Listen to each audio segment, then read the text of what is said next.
Hi there, my name is Micah Blanc, and if you're interested in getting started with apartment building investing, you are in the right place. In today's episode, I'm going to talk about how to pay yourself for syndicating an apartment building deal. So, when I bought my first 12 unit apartment building, I did so with a group of investors, and I put none of my own money in the deal, and I still paid myself $15,000 at closing. So, it's called an acquisition fee. Now, some of you might go and go, well, shoot, you have no money in your own deal and you still get paid at closing. Why would anyone agree to do that? So let's talk philosophically, first of all, about why you should be paid as a syndicator. Now, first of all, let's find what a syndicator is. A syndicator is a real estate entrepreneur who is finding deals, finding money, and finding an operator or manager and putting them together to make something happen out of essentially thin air. So philosophically, why do you deserve to be paid as a syndicator when you're not putting in your own money in? What is up with that? Before I discuss how you're going to get paid, but first of all, look, you're doing all the work. You are finding a deal, and by the way, by the time you have a deal under contract, then you probably have looked through probably 100, 150 deals before you got to that one. That's the truth. You have spent hours and hours. By the time you pay yourself for this thing at closing, you're like minimum wage, honestly. Number one, if it weren't for you, the investors would not have an opportunity to invest. In fact, without the deal, but without the investors putting in the deal, without you bringing in 7 or 10 people, there would be no deal. So the investor that complains about you being paid as a syndicator is probably not the right investor. The way I think about it is this.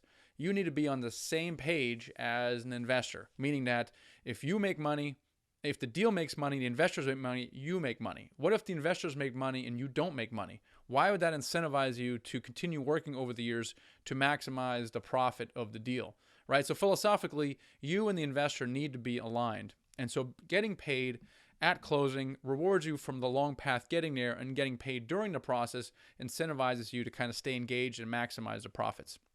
So there's really 3 ways that you can get paid. One is upfront at closing. The second one is while you own the asset, and 3 is when you dispose of the asset. So let's talk about each in turn. So upfront at closing.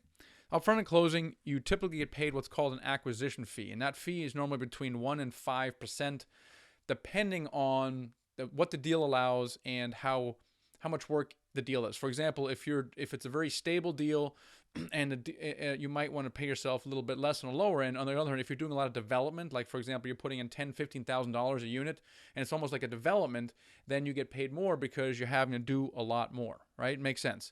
So normally my target for an average deal is about 3% of the purchase price, right? So for $1 million deal, which is not that big of a deal, a 3% acquisition fee would be $30,000 at closing. Kind of makes it a little bit worth your while. The second way you can pay yourself as a syndicator is while you own the building. And there's 2 ways to do it. One is called retained interest or equity interest as a syndicator. So typically, as a syndicator, you get a certain amount of equity simply for being the syndicator. Normally between 10 and 30% of the deal is the syndicator or the general partnership, right? And the investors for bringing in the money get the rest. So for example, an 80-20 split, the investors bring in all the money for 80%. You as a syndicator get or retain 20%. So you actually get paid profits along the way. Now, there's another way that you can pay yourself, and that's an asset management fee. This is sometimes done depending on the deal, depending on the situation, but it's normally 1% of the equity, or it's a certain percentage of the NOI, the net operating income. There's different ways to do it. But the idea is this, that you're being paid a management fee as an asset manager. So in other words, you're responsible for doing reporting to the investors, for dealing with the investors, and of course for managing the property manager. So that's the asset management fee. Then the third way you can pay yourself is when you sell the building, or when you refinance the building. In other words, the point at which you return the principal back to the investors. And you do that either by outright sale or by refinance.